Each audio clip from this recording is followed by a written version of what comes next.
madaxweynaha jamhuuriyadda Soomaaliland mudane Muuse Biix Cabdi markii uu soo gaaray xarunta guud ee taliska ciidanka biliiska jamhuuriyadda Soomaaliland wuxuu salaan sharaf ka qaatay cutubyo kamid ah ciidanka biliiska jamhuuriyadda Soomaaliland.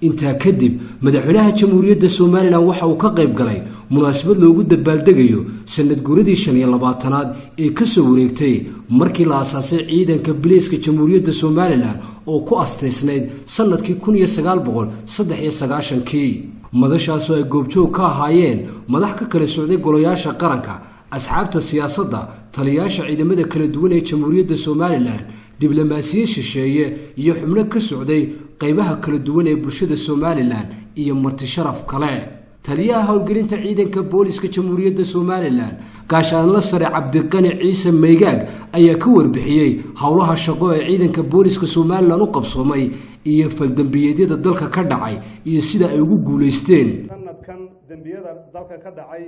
waa 9,664 dambi baa dhacay waxaa beenoobay 3,705 dambi heshiis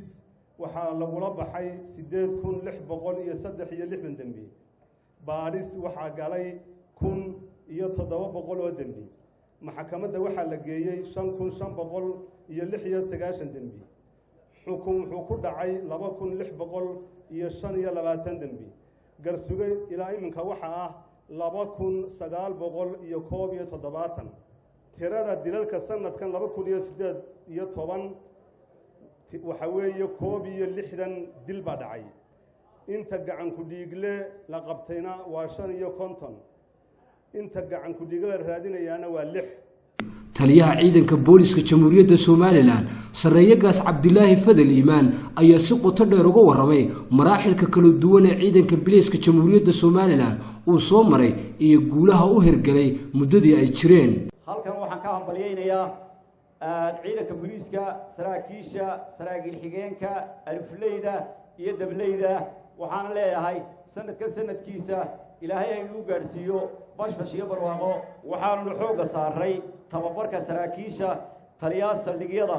waayo saldhigu waa halka ay cadaaladda ay ka ukanto ee uu ka bilaabmo waxaanu tababar kala duwan siinay dhalinyaradii ka soo baxday jaamiciinta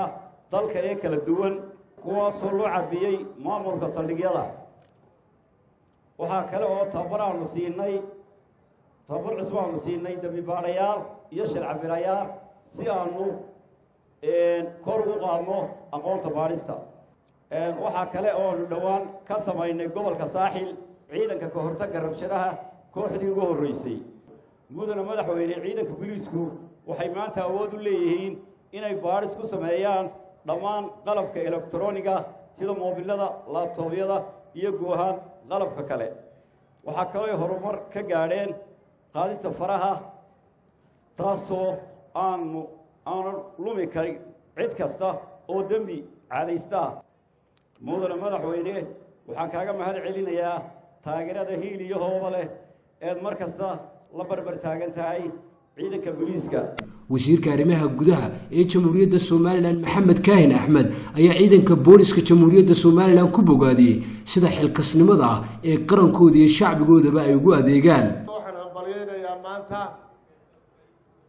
guud ahaan ciidamada booliiska taliyahooda iyo taliye ku-xigeenada saraakiisha taliska guud taliyayaasha qaybaha saraakiisha saraakiil xigeenka alifleyda iyo dableyda sanad guurada 25aad howlaha ay qaranka u hayaan iyo ujeeddada ciidankoodu u asaasan yahay oo ah adeega bulshada ciidanka jamhuuriyadda Soomaaliland dhammaantood waan hambalyeynayaa ilaahay waxaan uga baryayaa sanadka ku xiga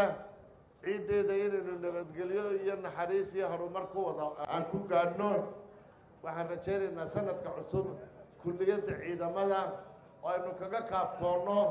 in saraakiisha ciidamada meelo kale lagu soo tababaro. madaxweynaha jamhuuriyadda Soomaaliland Muuse Biixi Cabdi ayaa ciidamada booliska jamhuuriyadda Soomaaliland ku hambaliyay xuska maalintii dhidibada loo taagay ciidanka booliska jamhuuriyadda Soomaaliland. maanta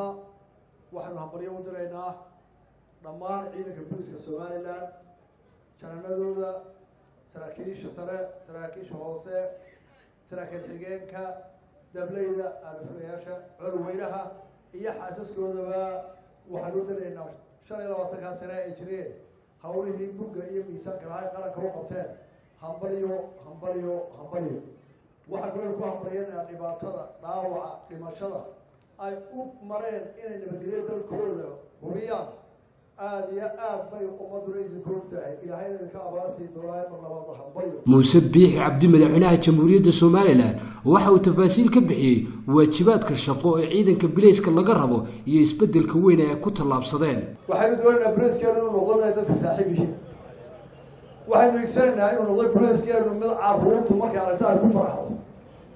waxaynu igsanaynaa oo doonaynaa inuu gaarsiino booliskeennu inuu noqdo mid dadka taag daran ay ku soo hiishaan oo xaqiisa u soo cararaan oo aanay ka cararin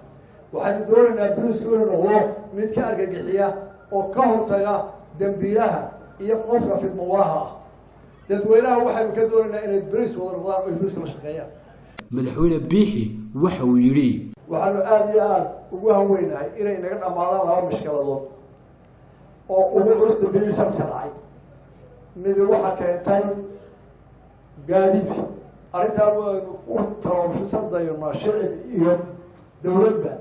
inaanu arrintaa adkeyno oo dhimashada 110 sano bolis ay naga dila gaadhay way nagu culus tahay laba kulan oo ceel way nagu culus yihiin xoolaha dhacayna waa ku dhacayna waa arkaysaa waxay u baahannahay qaran ahaan iyadoo booliska lagu hogaaminayo inaanu arrintaa tallaabo adag ka qaadno oo aynu yeelan shirarka dambiga labaad ugu badan waa dhalinyarada kooxaysiga iska hortimaado waxaynu isugu tegi inaan dhalinyarada intii suurtagala shaqo abuur doono.